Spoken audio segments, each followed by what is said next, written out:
Money is the weakest form of power there is. I know that sounds wrong, especially if you spend most of your days trying to make more of it. But stay with me. Money can be taxed, it can be frozen, it can be stolen, or inflated into nothing. And 500 years ago, in Florence, it could even send your soul to hell. I'm going to prove that claim to you, and I'm going to do it with the story of one family, a family that started out as small-time moneylenders and ended up so powerful they put two of their own relatives on the throne of the Pope. The same church that called what they did a sin, they ended up running it. It's going to take me about 10 minutes and one dead duke in a frozen pond to connect those dots. So, just follow me for a second, because by the end, this isn't really a story about them.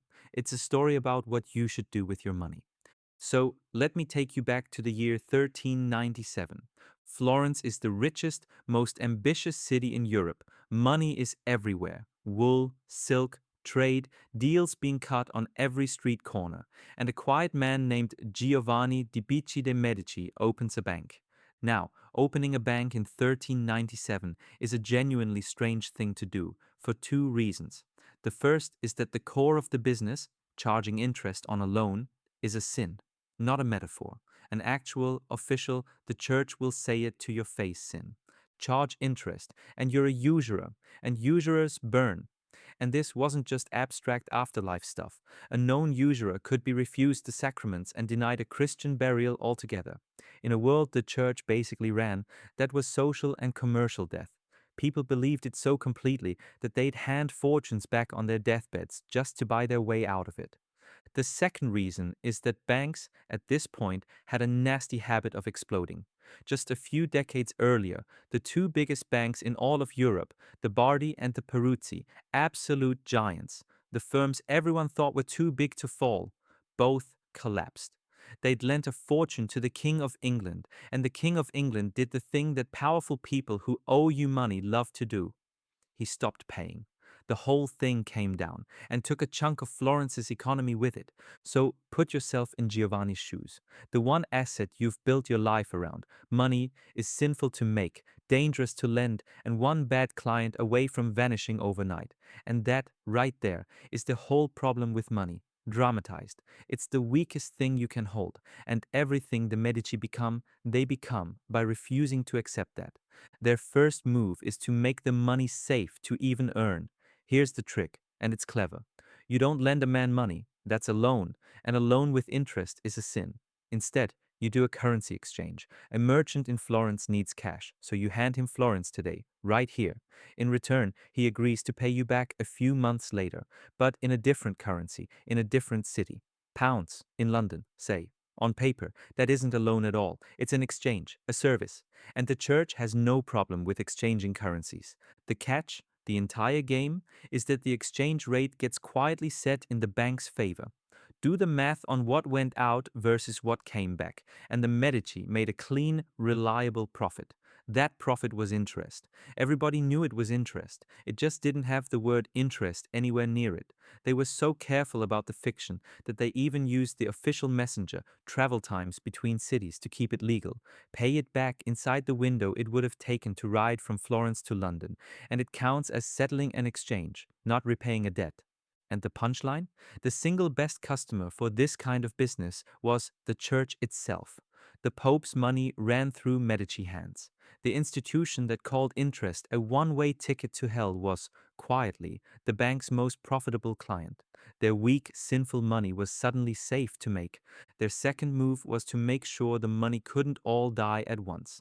Giovanni built the bank in a way nobody really had before. Instead of one big company with one big pot of money, which, remember, is exactly how the Bardi and Peruzzi were set up, and exactly how they died. He made every branch its own separate company. Rome, Venice, Geneva, Bruges, London, each one legally its own little island. The Medici held the controlling stake in each, a local manager ran it and owned a slice, and crucially, the books didn't bleed into one another. Picture what that buys you. If the London branch makes a spectacularly dumb loan and goes under, that's a London problem. It doesn't reach across the channel and drag Rome and Florence down with it. The damage gets sealed in one room and the door shuts. The Bardi had everything in a single bucket, so one royal default cracked the whole bucket. The Medici built a ship with sealed compartments. One floods, the ship keeps sailing. Now, here's where I have to be straight with you, because this channel doesn't do fairy tales. None of what I just described was actually invented by the Medici. The currency exchange loophole? It had been floating around Italy for over a century before they touched it. That famous bookkeeping everyone credits them with. Also, not them. It existed long before the name Medici meant anything. So, if the clever tricks weren't even theirs, what made them the most powerful family in Europe? It's this. They understood, better than anyone alive, what money is actually for. And it isn't for sitting in a vault. The Medici figured out that money is only ever raw material. The real move is to convert it into things that can't be taxed, frozen, stolen, or sent to hell. So watch what they do with it. They take all that vulnerable, sinful cash and they pour it into things that can't be taken back. They fund Donatello. They take in a poor teenage sculptor named Michelangelo and raise him almost like family. They rebuild churches, they fund libraries, they bankroll the artists whose names you still know 500 years later. And sure, some of it was a real love of beauty. But make no mistake, it was also the smartest play in the book, because you cannot confiscate a reputation. You cannot repossess the fact that the most beautiful city on earth has your family's name on half of it. They were turning fragile money into permanent legitimacy. And then they pulled off the most audacious conversion in history. They went after the church, the same church that called them sinners. They got a 13-year-old Medici made a cardinal, 13 years old. And within a couple of generations, two members of the family didn't just join the church, they ran it as pope. They didn't technically buy those elections. They did something far smarter. They spent two generations quietly making being a Medici the qualification. And let me give you the full scale of what this money bought. At their peak, the Medici had branches in nearly every major city in Europe. They were the official bankers of the Pope himself. By the tax rolls, they were flatly the richest family in Florence. No competition. And the dynasty that grew out of this one bank would go on to produce two popes, two queens of France, and rule Florence on and off for the better part of 300 years, from a single moneylender's desk to the throne of God's representative on earth, in about 3 generations. No billionaire alive can touch that. They didn't just buy politicians. They bought their way into heaven's org chart. Okay, so the lesson is go buy a pope. Got it. Not quite, because this is exactly where it starts to go wrong. Here's the trap hidden inside the genius. Converting money into power is intoxicating, and the higher you climb, the less anyone wants to do the grubby, unglamorous work that actually makes the money in the first place.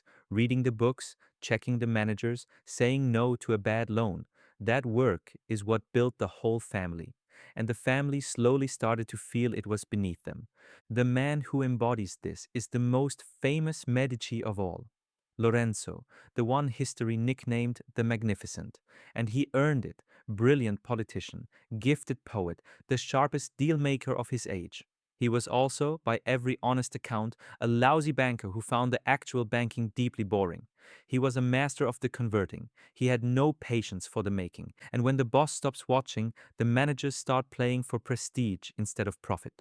The manager of the Bruges branch stuffed his books full of loans to Charles the Bold, the Duke of Burgundy, a flashy, war-hungry prince who looked completely unstoppable, which is, if you've been paying attention, the exact mistake that killed the Bardi and the Peruzzi 100 years earlier.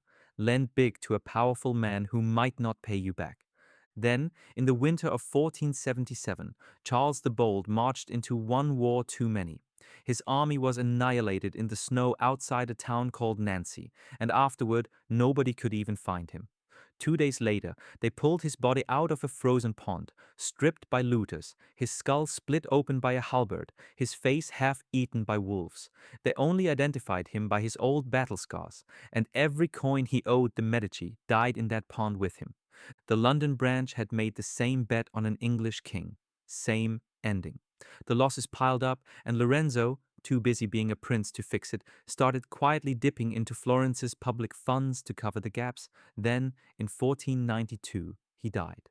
2 years later, a French army poured over the Alps, the Medici were thrown out of Florence, and a mob ransacked their palace, which is the reason so much of the bank's own paperwork is simply gone today.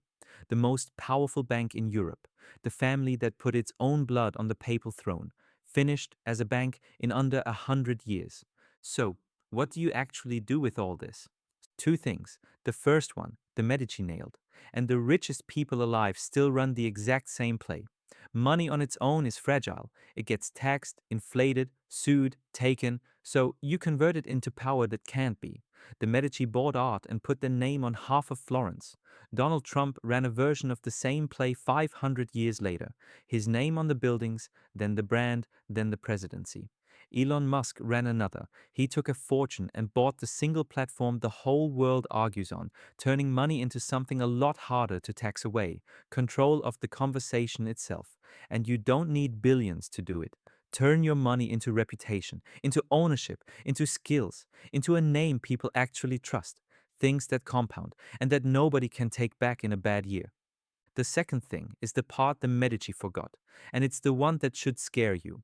All of that power sits on top of one boring machine, whatever it is that actually makes the money. The Medici got so busy being royalty that nobody was left minding the bank, and the day the bank died, the throne turned out to be just an expensive chair. So convert your money into everything they did. Just don't ever get too important to run the thing that prints it. So, don't turn my bank into a throne. Turn it into whatever you want. Just keep the bank. That's it for this one. I'll see you in the next story.